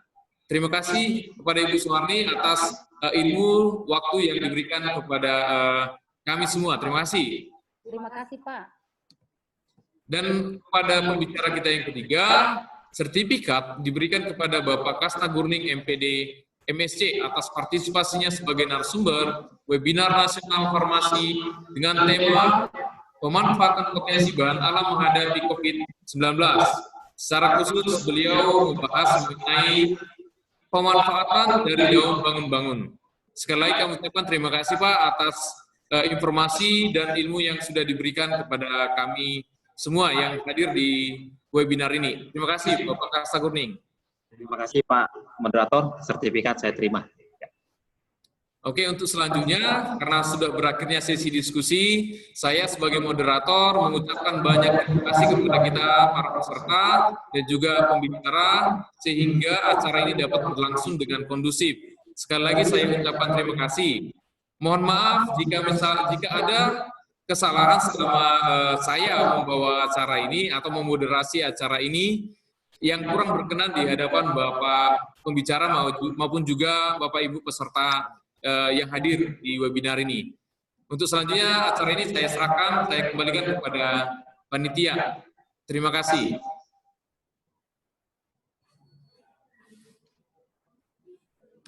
Ya, kepada Bapak Hermawan kami ucapkan terima kasih sudah mensupport kegiatan kita jadikan kegiatan kita di 3 narasumber. Yang pertama Profesor APT Dr. Samsudin M. Biomed, yang kedua Bapak Kasta Gurning MPD MSc, yang ketiga Ibu Suharni Pintamas Guru Sinaga SKM MKM. Dan terima kasih kepada peserta webinar hari ini. Ya, tadi kita sudah dibuka oleh Ibu Francisca Riati Nova Simbolon, SST PS. Selanjutnya kami persilakan kepada Ibu untuk menyampaikan pertanggungjawaban kegiatan hari ini sekaligus menutup kegiatan kita hari ini. Kami persilakan kepada Ibu Francisca Riati Nova Simbolon, SST MKes. Baik, terima kasih kepada MC yaitu Bapak Pati Sirait. Terima kasih atas kesempatannya. Selamat siang buat kita semua. Salam sejahtera.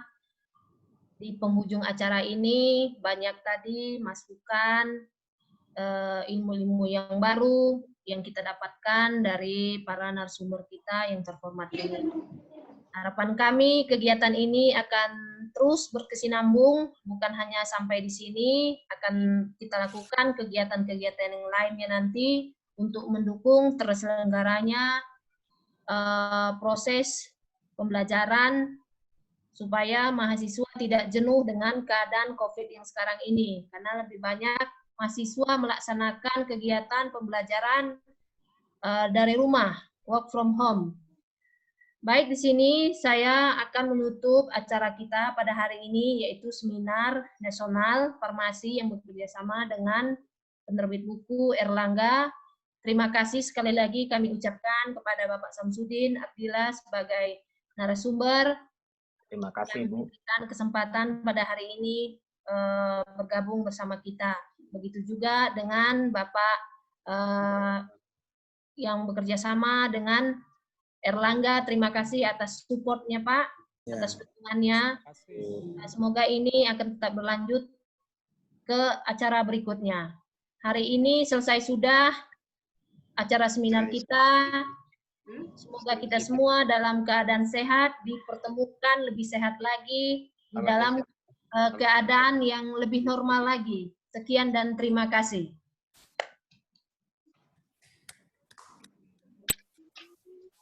Baik, tadi sudah ditutup oleh Ibu Francisca kegiatan kita hari ini.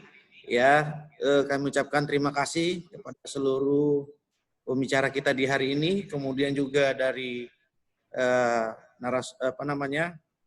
peserta hari ini. Mungkin selanjutnya ada harapan dari tim penerbit Erlangga untuk kita semua untuk selanjutnya bagaimana nantinya. Kami persilakan kepada Bapak Damares. Yang persilakan Pak Damares. Ya, baik, terima kasih Pak Pati, terima kasih Prof.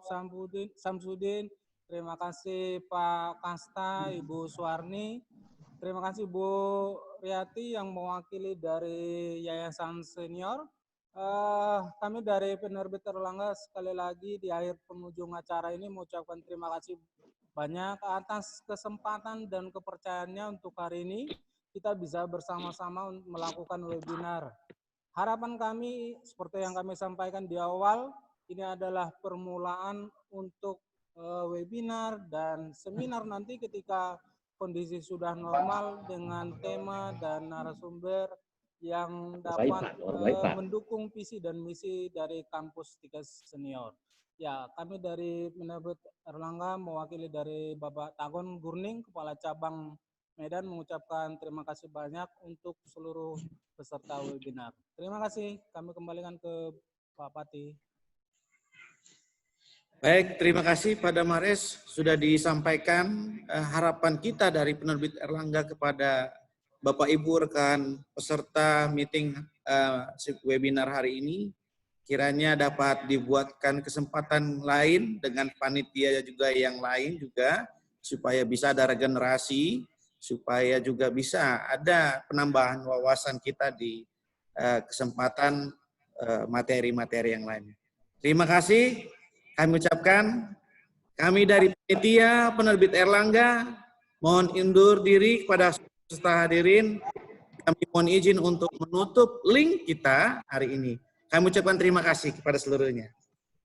Salam kami. Aplaus untuk kita semua. Terima kasih Bapak Ibu. Kami mohon izin menutup link kita. Terima kasih Pak. Ya, terima kasih. Terima kasih Pak Pati. Terima kasih Pak Pati. Bapak Ibu. Ya. Terima kasih Prof. Samsudin.